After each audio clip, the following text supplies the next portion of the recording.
When Isaac was old and his eyes were so weak that he could no longer see, he called for Esau, his older son, and said to him, "My son."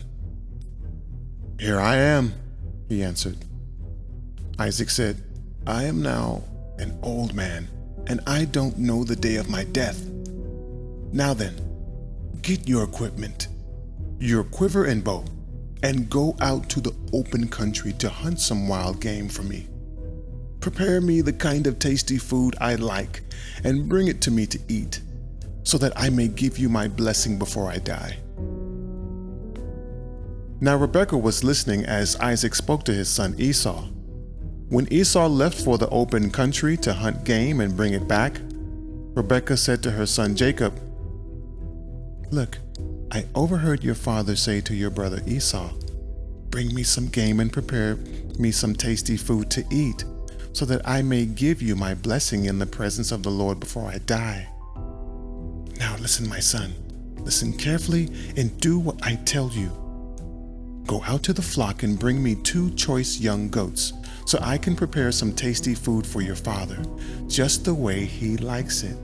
Then take it to your father to eat, so that he may give you his blessing before he dies."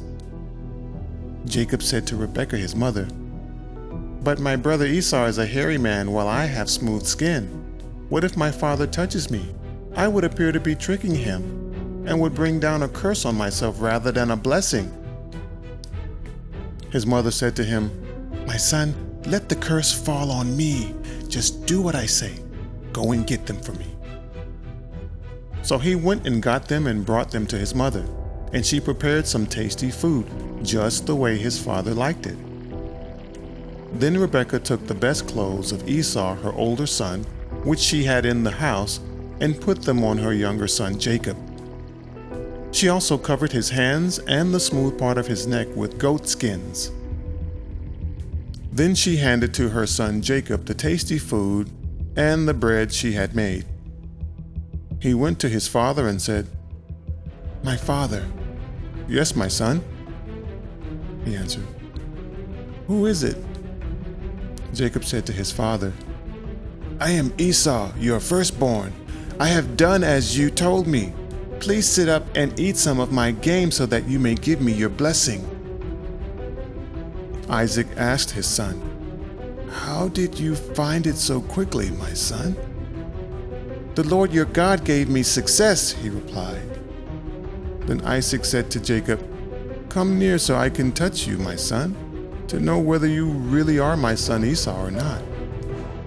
Jacob went close to his father, Isaac, who touched him and said, "The voice is the voice of Jacob, but the hands are the hands of Esau."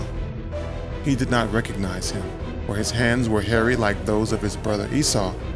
So he proceeded to bless him. "Are you really my son Esau?" he asked. "I am," he replied. Then he said, "My son, bring me some of your game to eat, so that I may give you my blessing." Jacob brought it to him, and he ate. And he brought some wine, and he drank. Then his father Isaac said to him, "Come here, my son, and kiss me." So he went to him and kissed him. When Isaac caught the smell of his clothes, he blessed him and said, "Ah, the smell of my son is like the smell of a field that the Lord has blessed. May God give you heaven's dew and earth's richness, an abundance of grain and new wine. May nations serve you and peoples bow down to you. Be Lord over your brothers, and may the sons of your mother bow down to you. May those who curse you be cursed, and those who bless you be blessed." After Isaac finished blessing him and Jacob had scarcely left his father's presence, his brother Esau came in from hunting. He too prepared some tasty food and brought it to his father. Then he said to him, "My father, please sit up and eat some of my game, so that you may give me your blessing." His father asked him, Who are you?" "I am your son," he answered, "your firstborn Esau." Isaac trembled violently and said, "Who was it then that hunted game and brought it to me? I ate it just before you came, and I blessed him, and indeed he will be blessed." When Esau heard his father's words, he burst out with a loud and bitter cry and said to his father, "Bless me too, my father." But he said, "Your brother came deceitfully and took your blessing." Esau said, "Isn't he rightly named Jacob? This is the second time he has taken advantage of me. He took my birthright, and now he has taken my blessing." Then he asked, "Haven't you reserved any blessing for me?" Isaac answered Esau, "I have made him lord over you, and have made all his relatives his servants. And I have sustained him with grain and new wine. So what can I possibly do for you, my son?" Esau said to his father, "Do you have only one blessing, my father? Bless me too, my father." Then Esau wept aloud.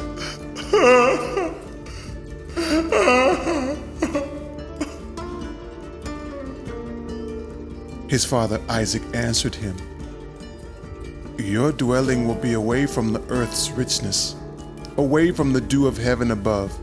You will live by the sword and you will serve your brother. But when you grow restless, you will throw his yoke from off your neck."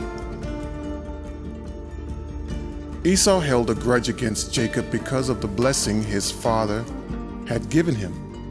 He said to himself, "The days of mourning for my father are near. Then I will kill my brother Jacob." When Rebekah was told what her older son Esau had said, she sent for her younger son Jacob and said to him, "Your brother Esau is planning to avenge himself by killing you. Now then, my son, do what I say. Flee at once to my brother Laban in Haran. Stay with him for a while until your brother's fury subsides. When your brother is no longer angry with you and forgets what you did to him, I'll send word for you to come back from there. Why should I lose both you in one day?" Then Rebekah said to Isaac, "I'm disgusted with living because of these Hittite women. If Jacob takes a wife from among the women of this land, from Hittite women like these, my life will not be worth living."